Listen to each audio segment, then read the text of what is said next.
நாடார் நாடார் மேல்நிலைப்பள்ளியினுடைய தலைமை ஆசிரியர் மீது இந்த மாதிரி ஒரு புகார் எழுந்திருக்கு. அந்த புகாருக்கு விளக்கம் சொல்ல வேண்டிய நிலைமையில் நான் இருக்கிறேன். அதாவது நம்ம பள்ளியில் வந்து வருமான வரி பிரித்தத்தை வந்து ஒவ்வொரு ஆண்டும் அவங்கவுங்க விருப்பப்படி அவங்க கட்டுறது வழக்கம். நம்ம அலுவலகத்தில் உள்ள இளநிலை உதவியாளர் மூலமும் கட்டுவாங்க. அப்படி கட்டினும்போது ஒருத்தர் லோனுக்கு பேங்க்கு அப்ளை பண்ணும்போது அந்த பணம் வந்து கட்டப்படவில்லை அப்படிங்கிற தகவல் வருது. உடனே மற்ற ஆசிரியர்களுக்கு இது பண்ணும்போது அது வந்து கட்டலை அப்படின்னு சொல்கிறாங்க. ஆனால் சரல் கட்டினதுக்கான அக்னாலஜ்மெண்ட் வந்து போலியாக ஃபேக்காக வந்து அவர் அந்த கிளர்க்கு வந்து ஏற்பாடு பண்ணி கொடுத்துருக்காரு எல்லாருக்கும். அதனால் எல்லோரும் கட்டியாச்சு அப்படிங்கிற நம்பிக்கையில் நாங்கள் இருந்துட்டோம். இதில் நானும் பாதிக்கப்பட்டிருக்கேன். எனக்குமே ஒரு 3 ஆண்டுகளாக அந்த பணம் வந்து கட்டப்படவில்லை. பணத்தை வந்து ரொக்கமாக கொடுக்கறது கிடையாது, எல்லாமே செக்காக தான் கொடுக்குறாங்க. எனவே அது ஏன்ட்ட வராமல் நேரடியாக அந்த இளநிலை உதவியாளர்கிட்ட தான் கொடுத்து அதை கட்ட சொல்கிறாங்க. இளநிலை உதவியாளர் திரு தங்கமாரியப்பன் தான் இதுக்கு பொறுப்பு. அவருடைய குறைபாடு காரணமாக இந்த இது நடந்திருக்கே தவிர இதற்கு தலைமை ஆசிரியருக்கும் பள்ளி நிர்வாகத்துக்கும் எந்த விதமான சம்பந்தமும் கிடையாது என்பதை தெரிவித்துக் கொள்கிறேன். அதே போல் இது மாதிரி ஒரு தீர்வு கண்டுபிடிக்கிறதுக்கு ஒரு கூட்டத்தை ஏற்பாடு பண்ணோம். அவங்க வந்து அதில் இன்னும் புகார் வந்து சொல்லலை, நிர்வாகத்துக்கு முன்னால் எதுவுமே புகார் சொல்லலை. அவங்களா போய் ஒரு 4-5 பேர் போய் அந்த புகாரை கொடுத்துருக்காங்க. அதனால் இது முற்றிலும் உண்மைக்கு புறம்பான செய்தி. நீங்கள் அந்த கம்ப்ளைண்ட் கொடுத்தீங்களா? ஆமாம், நேற்று வந்து நானும் மேற்கு காவல் நிலையத்தில் இதற்கான அந்த தங்கமாரியப்பன் என்ற இளநிலை உதவியாளர்கள்ட்ட கம்ப்ளைண்ட் கொடுத்துருக்கோம். குற்றத்தை வந்து பதிவு செஞ்சுருக்கோம். அதுக்கான எவிடன்ஸை நாங்கள் உங்கள் முன்னாலேயும் காட்டுறோம். நீங்களும் பார்த்து இதற்குரிய தீர்வை வந்து எடுக்கும்படி கேட்டுக்கொள்கிறேன். ஆமாம், பாதிக்கப்பட்டதில் நானும் ஒருத்தர். ஏன்னா நான் கெட்ட சொல்லி கொடுத்துருந்தேன். எனக்குமே 3 வருஷத்துக்கு அவர் கெட்டாமல் ஒரு ஃபேக்கான ஒரு அக்னாலஜ்மெண்ட்டை கொடுத்துருக்காரு. அதனால பேங்க்கில் போய் கேட்டோன்னு சொன்னால் அந்த ஐடி பொய்யான ஐடி அப்படின்னு அந்த ரசீது வந்து பொய்யான ரசீதுன்னு பேங்க்கில் ஸ்டேட் பேங்க்லேயும் சொன்னாங்க.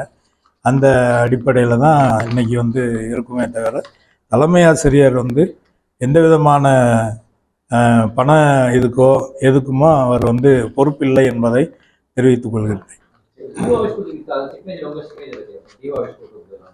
டிவாய்ஸ் கொடுக்க கடைசியில் உள்ள செல்லான், அந்த செல்லானில் 2வது பக்கம் எல்லாருக்கும் என்ன அமௌண்ட்டு அப்படின்னு சொல்லி எழுதி கையெழுத்து போட்டிருக்காங்க.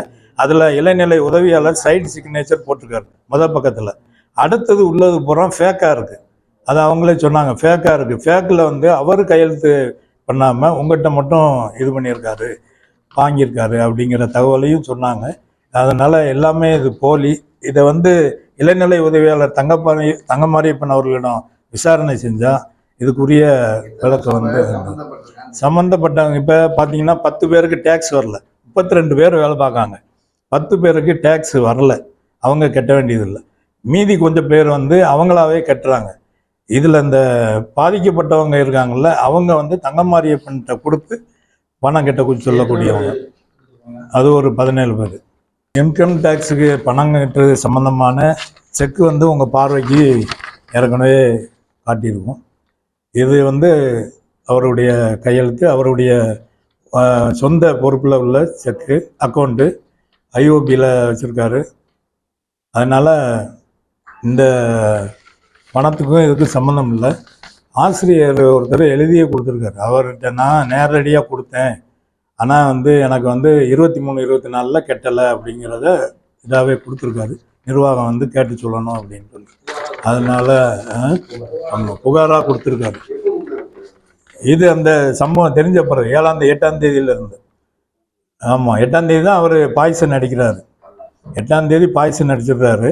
அதுக்கப்புறம் அவருக்கு வந்து 23-24 கட்டலை. 3 வருஷத்தில் 2 வருஷம் கட்டியிருக்கு, 1 வருஷம் கட்டலை. அதனால் இந்த மாதிரி எனக்கு இதாகி போச்சு அப்படின்னு சொல்லி நிர்வாகத்துக்கு ஒரு கடிதம் கொடுத்துருக்காரு.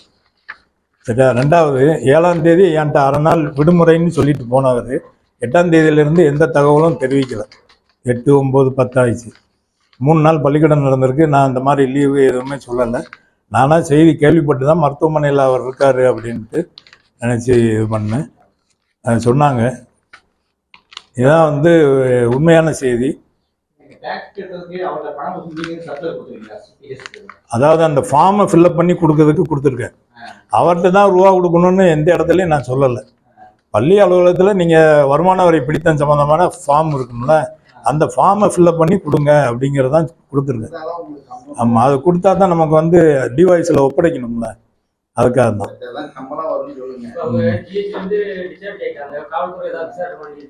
இல்லை, நேற்று நான் கம்ப்ளைண்ட் கொடுத்துருக்கேன், அவர் மேலே கொடுத்துருக்கேன். இனிமேல் அவங்களுடைய பணியை